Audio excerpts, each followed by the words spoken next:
이 65편이 하나님의 은혜를 세 가지로 이렇게 정리해서 찬양하고 있는 내용입니다. 첫 번째가 5절까지 보면 우리를 구원하시는 그 하나님의 은혜, 그래서 마음껏 하나님의 자녀로 하나님의 성전에 가서 하나님을 예배할 수 있는 이런 은혜 주신 것을 감사하고 있고요.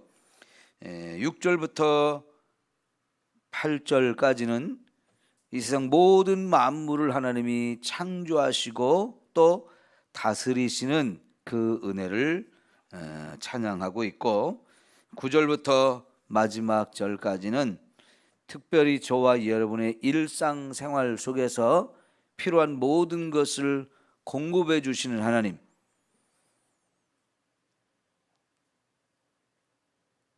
농사를 지을 수 있도록 하나님이 풍성하게 필요한 때마다 필요한 비를 주시어서 농사를 지어 먹을 것도 주시고, 또 초장의 목초가 풀들이 잘 자라서 양떼들이 또 풍성하게 잘 자라는 그런 모습들을 이렇게 보면서 이 모든 것이 다 하나님의 은혜로 되었다라고 감사하는 그런 내용이거든요. 자, 이렇게 감사한 많은 일들이 우리의 삶 속에 있는데, 이 시는 그래서 추수감사절기에, 이 추수감사절기는 수장절 또 장막절 뭐 이런 식으로 표현을 하죠. 이스라엘 백성 전체가 예루살렘에 모여서 최고의 명절로 지키면서 하나님께서 주신 이 풍성한 축복에 대해서 감사하고, 또 특별히 사람들마다 다 자기 집에 거하지 아니하고 집 밖에 초막을 짓고 거기에 일주일 동안을 거하면서 광야에 40년 동안 이 초막에서 살았던 것들을 기억하면서 감사하고, 또 그러면서 하나님 나라 가나안 땅에 들어가면 하나님이 주시는 젖과 꿀이 흐르는 땅을 우리가 받아서 마음껏 또 축복을 누리며 살 것을 기대하고 소망하게 했던 것이거든요.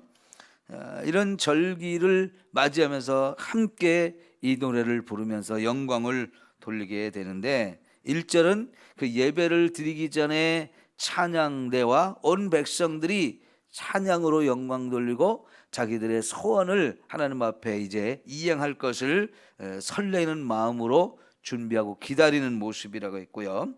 2절은 어제 여기까지 설명드렸는데, 기도를 들으시는 우리 하나님께 이스라엘 백성만이 아니고 온 땅의 모든 백성이 함께 하나님 나와 기도할 수 있는 이런 은혜를 주실 것을 바라보며 소망을 했던 거죠.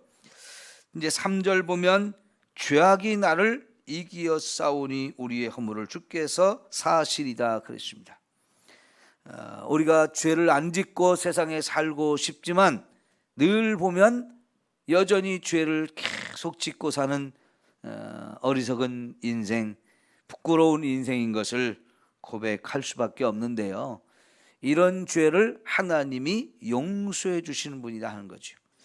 하나님이 용서해 주시지 않으면 저와 여러분은 지옥의 멸망을 당할 수밖에 없는 인생이죠.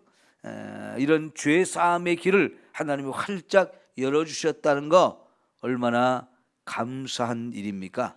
이 죄 가운데서 우리를 구원하는 것, 이게 하나님이 우리에게 베푸신 최고의 은혜요 축복인데, 그렇게 죄 사함을 받고 나면 저와 여러분은 천국에 가서 영원히 살 수 있는 길이 열려지는 거죠. 자, 그렇게 죄 사함을 받은 사람, 이제 하나님께 나아가서 하나님을 만날 수 있는 길이 열려지는 거지요. 이렇게 하나님이 우리를 구원하실 때 제일 먼저 중요한 것이 뭐였느냐면, 하나님이 저와 여러분을 세상의 수많은 사람 가운데서 택해 택해 주셨다는 거죠. 이게 얼마나 감사한지요. 우리 인간이 스스로 하나님을 찾아 발견할 수 있느냐? 이게 안 돼요. 우리가 죄를 지으면서 하나님과의 관계가 단절이 되어서 하나님을 잃어버린 존재가 되었고, 저와 여러분이 가진 그 이성과 지혜와 이런 것 다 동원해도 우리로서는 하나님을 찾아 발견할 만한 능력이 없어요. 그래서 솔직히 말하면 하나님은 우리에게는 숨어 계시는 분, 감춰준 분으로만 계시거든요. 그러니까 사람들이 하나님을 모르는 거예요. 그런데 하나님이 저와 여러분을 구원하시기 위해서 먼저 택하시고 이 예수님을 믿게 하셔서 우리로 하여금 구원을 받게 하셔가지고 이제는 구원받은 저와 여러분이 예수님의 십자가의 보혈로 모든 죄를 씻음 받고 난 후에 하나님 앞에 마음껏 가서 만날 수 있는 길을 활짝 열어주신 거잖아요. 그러면 이제 우리가 하나님의 집에 와서 하나님을 예배할 수 있는 이 길이 열렸는데, 이게 얼마나 감사한 일이냐 하는 거예요. 여러분, 세상에 하나님을 모르고 하나님 없이 사는 인생이 얼마나 많아요. 그들이 우리는 하나님 없이도 얼마든지 잘 살 수 있다, 큰 소리 쳐봐야 별거 아니잖아요. 죽고 나면 끝이고요. 그들이 세상을 살면서 평생을 땀을 흘리면서 만들어 놓은 것, 가진 것 다 의미가 없어요. 이렇게 유한한 인생이고 보잘것없는 인생인데, 우리가 그 하나님을 만나서 하나님 앞에서 하나님 주신 은혜를 마음껏 누리며 살 수 있다는 거, 이게 정말 감사한 일이죠. 그러니까 여러분, 이렇게 새벽마다 하나님 앞에 우리가 와서 예배하고 기도한다는 거, 이거는 보통 은혜가 아니죠. 네, 이런 은혜를 저와 여러분에게 베풀어 주셨는데요. 거기 4절의 끝에 보면 주께서 택하시고 가까이 오게 하사 주의 뜰에 살게 하신 사람은 어떻다고요? 복이 있는 사람이다. 그런데 이런 복을 우리가 주의 집, 곧 주의 성전의 아름다움으로 만족하리이다 그랬는데, 여러분, 다윗 시대에는 아직 성전이 건축되지 않았죠. 다윗이 죽고 솔로몬 시대에 가서 비로소 아름다운 성전이 건축되어졌는데요.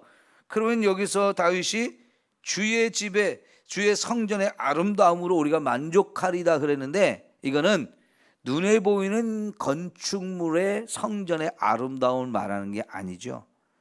거기서 하나님을 만나고 하나님의 은혜를 누리는 그 기쁨, 이것을 이제 노래하는 것이라고 볼 수 있는데, 자, 6절 5절에 우리 구원의 하나님이시여라고 하나님을 구원의 하나님, 우리를 구원하시는 하나님으로 이렇게 표현해요. 2절에서는 기도를 들으시는 하나님, 3절에서는 우리의 죄를 사하시는 하나님, 5절에서는 우리를 구원하시는 하나님, 이렇게 하나님을 다양하게 표현하고 있는데요. 자, 이 구원의 하나님이 나만 구원한 게 아니고 땅의 모든 끝과 먼 바다에 있는 자가 의지할 주께서 의를 따라 어미하신 일로 우리에게 응답하시리다 그랬어요. 하나님은 우리만 구원하신 분이 아니고 어제 말씀드린 것처럼 땅 끝에 있는 모든 사람까지 다 구원하기를 원하시는 하나님이신 거지요. 이런 비전을 우리가 마음에 품고 선교의 열정을 가져야 하는 거지요. 자, 이제 6절부터 8절까지는 하나님이 온 세상 만물을 다 창조하시고 다스리심을 우리가 보면서 또 감사하고 그 은혜를 찬양하는 거죠. 우선 6절 보면 주는 주의 힘으로 산을 세우시며 권능으로 띠를 띠시며 그랬어요. 우리가 이렇게 이 땅에 살면서 우리 주변의 사방을 둘러봤을 때 그 산을 보면 산의 그 웅장함, 크기, 그런 모습에 압도가 되어지는데, 산을 볼 때 하나님의 창조의 위대함을 느낄 수 있죠. 그래서 특별히 여기 주의 힘으로 산을 세우셨다라고 표현할 때, 이것은 단순히 산만을 말하는 게 아니고 이 세상 하나님이 지으신 모든 피조물의 대표로서 산을 얘기하는 거라고 볼 수 있어요. 그러니까 단순히 산만이 아니고 이 세상 모든 피조물을 하나님이 창조하셨는데, 그분의 창조의 능력, 이거는 어마어마하죠. 그래서 로마서 1장 18절 이하를 보면, 우리 인간의 눈으로 직접 하나님을 찾아 만날 수는 없지만 그럼에도 불구하고 하나님이 만드신 이 세상 모든 만물을 보면 거기에, 그 속에 이거는 하나님이 창조하셨다라고 우리가 인정하지 않을 수 없는 그 하나님의 신성과 지혜와 능력이 그 속에 가득히 담겨 있다는 거죠. 근데 그거는 우리가 보통 일반 은총이라고 하고 일반 계시란 말로 표현하는데, 그런 일반 계시는 보통 사람은 잘 깨닫지 못해요. 아까 말씀드린 대로 우리가 죄인이기 때문에 그 속에서 하나님의 그 위대하심을, 그 창조의 능력을 깨닫기가 쉽지 않은데, 특별 은총인 하나님의 말씀을 통해서 예수님을 알고 하나님을 알고 구원받은 저와 여러분에게는 그런 일반 계시도 볼 수 있는 눈이 열리는 거지요. 그러니까 지금 다윗은 그 산을 보면서도, 여러분, 저렇게 하나님이 이 세상 모든 만물을 놀랍게 창조하셨구나, 이거는 하나님이 아니면 절대로 그럴 수가 없지, 이걸 느낄 수 있는 거죠. 자, 여러분, 벌써 봄이 되니까 어때요? 땅이 녹아지면서 거기서 벌써 수많은 식물들이 싹을 틔워가지고요, 여러분, 이미 밭에 보면 시금치들, 상추들 자라죠. 풀들이 또 얼마나 왕성하게 올라와요. 오늘과 내일 또 비가 온다고 하는데, 이 봄비를 맞고 나면 또 얼마나, 여러분, 식물들이 이 물을 빨아먹으면서 왕성하게 자라겠습니까? 요 뒤쪽에 개나리 울타리 있던 거 싹 베버려 가지고 개나리 핀 거를 여기서 가까이 볼 수가 없는데, 이미요 개나리 핀 데는 벌써 폈고요, 남쪽에는 매화도 다 폈대요. 여러분, 이런 자연의 섭리가 얼마나 신비해요. 그죠? 그런 거 보면 그 여린 새싹들이 꽁꽁 얼었던 이 땅을 뚫고 이쁘게 올라오는 거 보면 이게 신비하지 않을 수가 없잖아요. 이거 하나님이 그렇게 하시니까 되는 거지, 여러분, 진화가 되어서 이렇게 되어진다? 이건 말도 안 되는 거잖아요.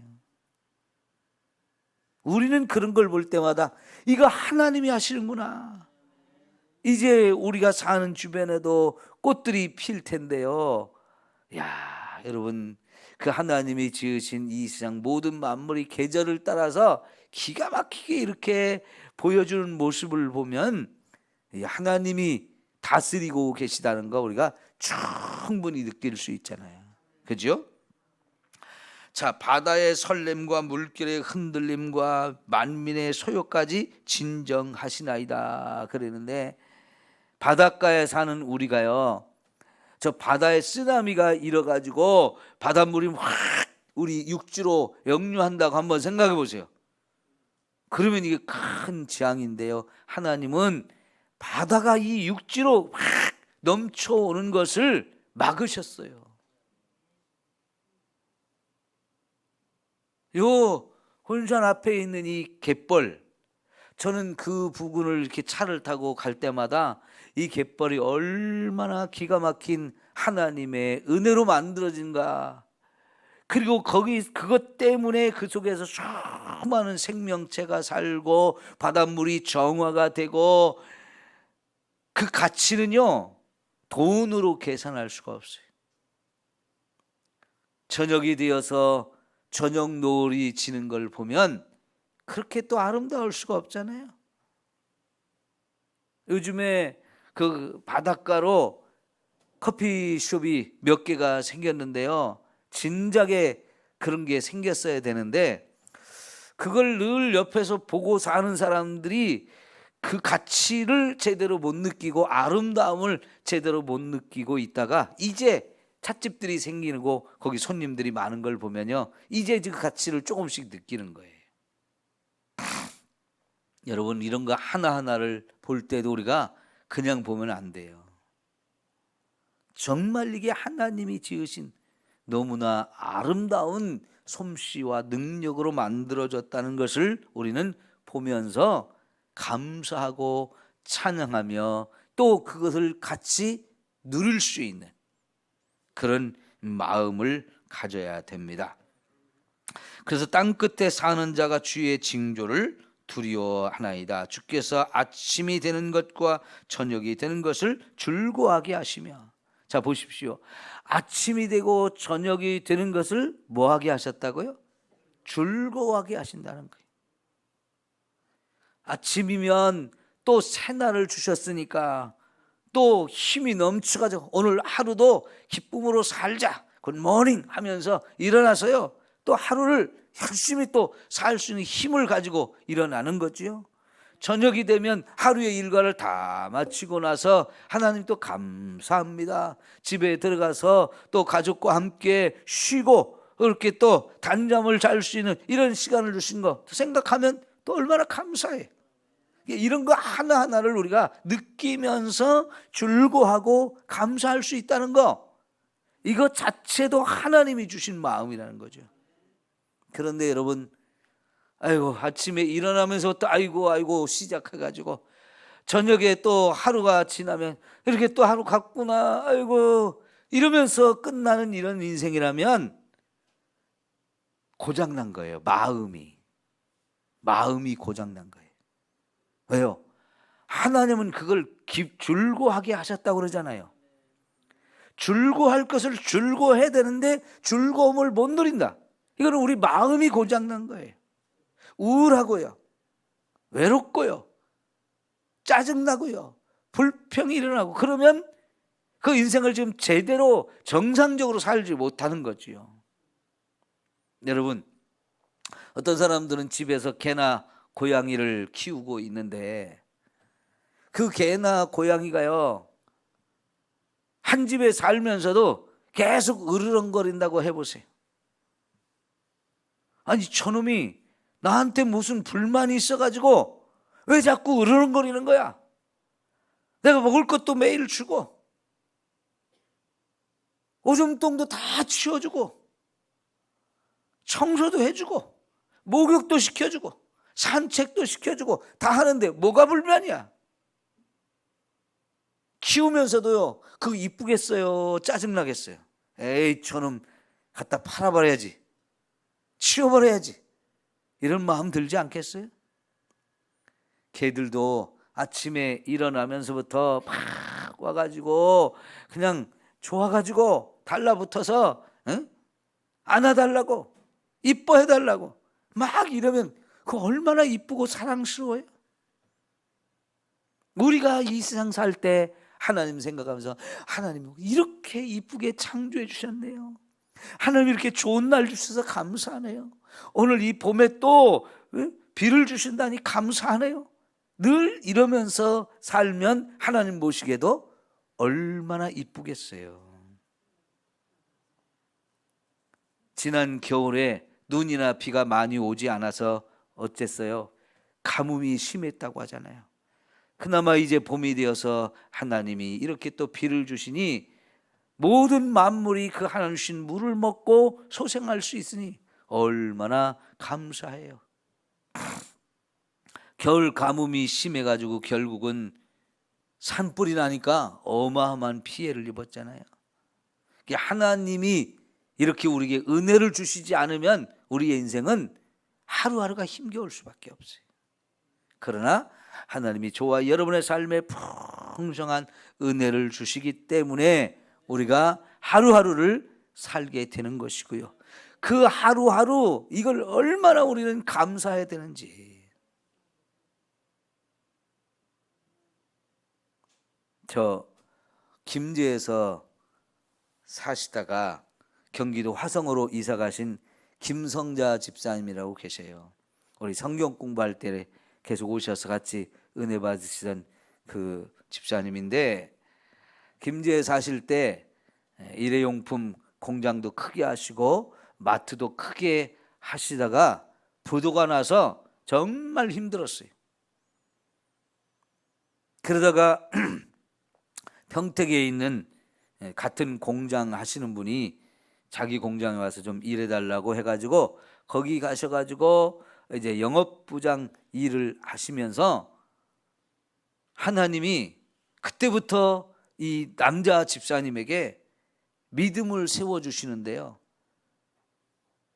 이 양반이 하루에 300번을 감사해야 되겠다 아주 결단을 하셨대요.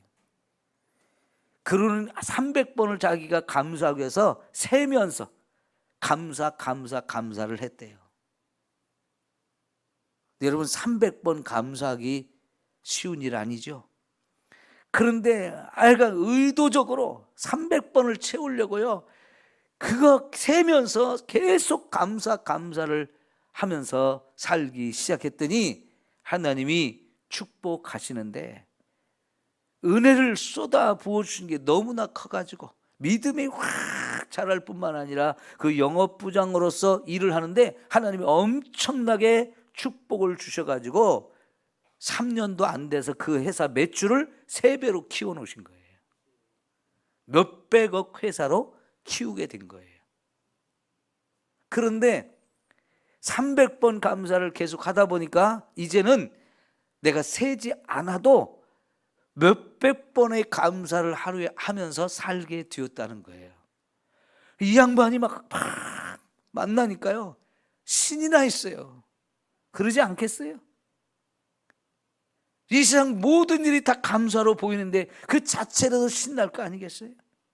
어디를 가든지 하나님께서 자기에게 축복을 하셔가지고 축복의 통로로 삼아주시니까 회사가 막 불릴 듯 일어나가지고요, 매출이 막 3배로 늘어나면서 이게 생산량이 부족하니까 땅을 더 크게 사가지고 공장도 더 크게 짓고 계속해서 성장할 수 있는 이런 은혜를 주시니까 그 회사가 내 회사는 아니지만 나 때문에 회사가 이렇게 복을 받아서 함께 일하는 사람들이 다 복을 받을 수 있는 이 축복의 통로로 삼아주시니 이게 얼마나 감사한 거예요. 감사를 하다 보니까 하나님이 이렇게 놀랍게 은혜를 주시더라 하는 거예요. 이 지금 다윗이요, 정말 이것도 감사 저것도 감사, 모든 것이 감사한 거거든요. 여러분, 요 군산에 섬들이 있죠.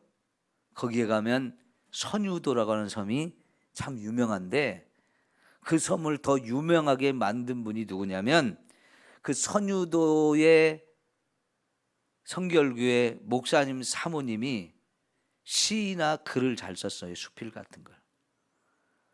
그래가지고 계속 그 자기가 쓴 글을 성결교단의 교단에서 만들어낸 한 달에 한 번씩 발행하는 소식지가 있는데요, 활천이라고 하는 것인데 거기다가 글을 자꾸 올렸어요. 그 중에 하나가 그 섬에 가고 싶다라고 하는 제목으로 쓴 글이 있었는데요, 그 글이 굉장히 유명해졌어요. 그래서 선유도 하면 그 섬에 가고 싶다, 가고 싶은 섬으로 굉장히 유명해진 섬이 되어졌는데요. 여러분, 섬 하면 우리 인간의 마음 속에는 뭔가 가보고 싶은 곳이 되어져요. 그런데요, 그 섬 중에 진짜 우리에게 좋은 섬이 있는데 무슨 섬이냐? 그레도래요. 그레도. 무슨 뜻인지 알겠어요? 그레도라는 섬이 있는 게 아니고 섬에는 다 무슨 도가 붙잖아요. 그런데 그런 섬처럼 그레도가 진짜 예수 믿는 저와 여러분에게 최고의 천국과 같은 섬이라는 거예요. 그 뭔 뜻이냐? 그래도 감사합니다. 그래도 감사합니다. 그럼에도 하고 감사하라는 거예요. 그러면 거기가 천국이 되어진다는 거예요. 얼마나 멋진 얘기예요. 그렇죠? 네, 여러분 그래도 감사하기를 바랍니다. 그래서 감사하기를 원합니다. 그럼에도 감사하기를 바랍니다. 그러면 거기가 천국인 거죠. 여기 이제 9절부터 13절은요. 하나님이 비를 넉넉히 주셔서 농사가 잘 되어지게 하시고 풀이 사방에 널리게 나서 그 풀을 뜯어먹고 소와 양떼가 잘 자라서 고기도 먹고 털도 사용할 수 있고 젖도 마음껏 먹을 수 있게 이 젖과 꿀이 흐르는 땅을 주시니까 이게 감사한 거죠. 이걸 온 나라 백성이 또 잘 먹고 풍성하게 배부르며 풍족함을 누리며 살게 하시니 왕의 입장에서 볼 때 이게 얼마나 감사한 거예요. 그 왕이 잘나서 그렇게 된 거예요? 하나님이 주신 거지요. 여러분 올 한 해도 새봄이 되었는데 하나님이 모든 농산물에 풍성한 축복을 주시기를 위해서 우리가 기도하면 좋겠어요. 그래야 온 나라가 걱정 없이 두려움 없이 살 거 아니겠어요? 그렇지 않아도 지금 물가가 계속 올라가지고 사람들이 살기가 점점 어렵다고 그러는데요. 농사마저 안 되면 사는 게 정말 어려워요. 내가 직접 농사를 안 지어도 하나님이 이 땅에 필요한 물과 바람과 햇빛 풍성하게 잘 때를 맞춰 주셔야 우리 농사가 잘 돼서 우리 풍성하게 살 수 있거든요. 이런 은혜도 하나님이 주시지 않으면 안 되는 거죠. 뭔 대통령 새로 뽑아서 잘 나라를 다스리면 농사가 풍년이 됩니까? 대통령은 그런 능력이 없어요. 하나님이 주셔야죠. 예, 이렇게 우리는 모든 것에 감사하며 살아야 할 줄 믿습니다. 네, 기도합니다.